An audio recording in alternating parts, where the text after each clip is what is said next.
आज हम जानेंगे अगर किसी पेशेंट के पेट में दर्द हो रहा है और इसके साथ ही उसका बीपी बढ़ा हुआ है, बीपी हाई हो गया है, तो इस कंडीशन में उसको कौन सा इंजेक्शन लगाना चाहिए, कौन सी मेडिसिन दी जाती हैं, आईवी फ्लूइड देने चाहिए यानी कि बोतल लगानी चाहिए या फिर नहीं लगानी चाहिए इस कंडीशन में। तो यही सब जानने वाले हैं, वीडियो को पूरा देखें। अगर चैनल पर नए हैं, इसको सब्सक्राइब नहीं किया है तो सब्सक्राइब जरूर कर लें, बेल आइकन को भी प्रेस कर लें, जैसे कैसे इन्फॉर्मेटिव वीडियोस आपको हमेशा मिलते रहेंगे। तो सबसे पहले बात करेंगे पेशेंट का बीपी हाई क्यों हो जाता है और इसके साथ ही पेट दर्द क्यों होने लगता है।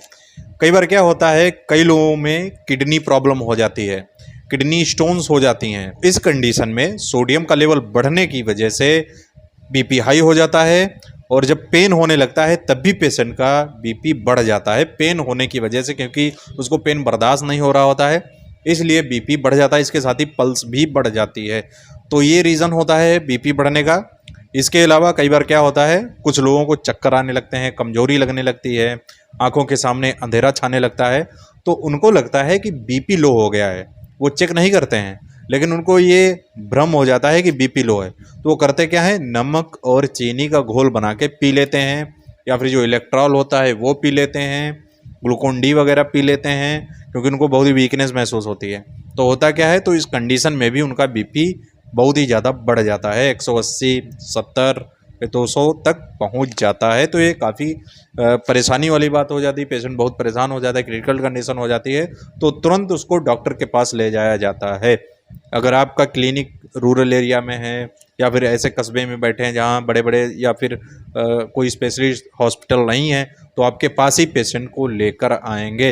तो इस कंडीशन में आपको कैसे मैनेज करना है तो ये मैं बताने वाला हूँ अपने इस वीडियो में।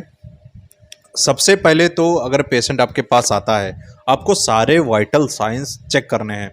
बीपी चेक करना है, पल्स ऑक्सीजन चेक करना है, ग्लूकोज लेवल भी चेक करना है, यानी कि उसका शुगर लेवल भी चेक करना है। उसके बाद ही पेशेंट को हाथ लगाना है, कोई भी मेडिसिन देनी है।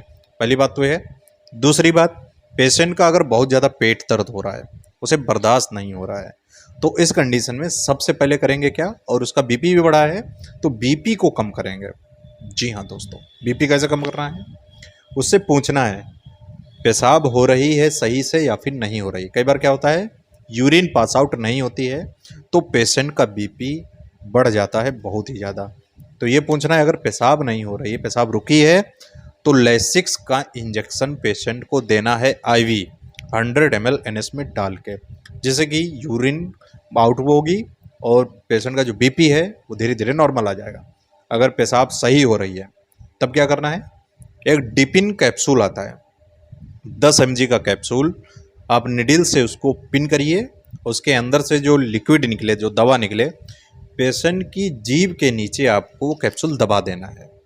वो समझ गए आप। जब ये आप डिपिन कैप्सूल देंगे तो उसका जो बीपी होता है पेशेंट का जल्दी कम हो। अगर 200 है तो 150, 140 तक आ जाता है इजिली। उसके बाद आपको बीपी चेक करना है 10 मिनट बाद। 10 मिनट बाद बीपी धीरे धीरे कम होने लगेगा डिपिन देने के बाद। 10 मिनट बीपी चेक करेंगे, धीरे धीरे अगर कम हो रहा है तो इस कंडीशन में पेन किलर आपको इंजेक्शन देना है पेट दर्द कम करने के लिए। कौन सा देना है, सबसे पहले नोबल स्पास RF इंजेक्शन आता है, IM देना है। ध्यान रखना है, आईवी दर्द का इंजेक्शन नहीं देना है, IM देना है। थोड़ी देर बर्दाश्त कर लेगा, 15-20 मिनट, लेकिन पेशेंट को रिलीफ मिल जाएगा। और इसके साथ ही कौन सा इंजेक्शन देना है, इमसेट देना है। कई बार क्या होता है, ज़्यादा पेट दर्द होता है, बीपी बढ़ जाता है तो उल्टियाँ होने लगती हैं, तो इमसेट इंजेक्शन IV स्टेट देना है तुरंत। उसके बाद पेंटॉप इंजेक्शन IV देना है स्टेट। जी हाँ दोस्तों, पेंटॉप देना काफ़ी ज़रूरी है। कोई भी एंटीबायोटिक इंजेक्शन दीजिए, सेप्ट्रोक्सोन दे सकते हैं, सेप्ट्रोक्सोन सेल्बेक्टम के साथ में इंजेक्शन दे सकते हैं 100 ml NS में डाल के। अब सवाल ये रहता है कि बीपी पेशेंट का बढ़ा हुआ है, आईवी फ्लूइड दें या फिर ना दें। जब तक पेशेंट का बीपी 150 के नीचे ना आ जाए आपको आईवी फ्लूइड नहीं देना है। अगर बहुत ज़्यादा डिहाइड्रेट पेशेंट है तब तो आईवी फ्लूइड देना ही पड़ता है। अगर नहीं देंगे तो पेशेंट तो डिहाइड्रेट है, पानी है ही नहीं बॉडी में, तो उसको काफ़ी प्रॉब्लम हो सकती है, आईवी फ्लूइड तो देने पड़ते हैं। ये सारा जो ट्रीटमेंट होता है एक स्पेशलिस्ट डॉक्टर की देख रेख में होता है। अपने आप इलाज ना करें, क्योंकि ऐसे पेशेंट्स जो होते हैं सीरियस कंडीशन भी हो सकती है और आपके पास इतनी सुविधाएं नहीं हैं कि आप उसको मैनेज कर सकें।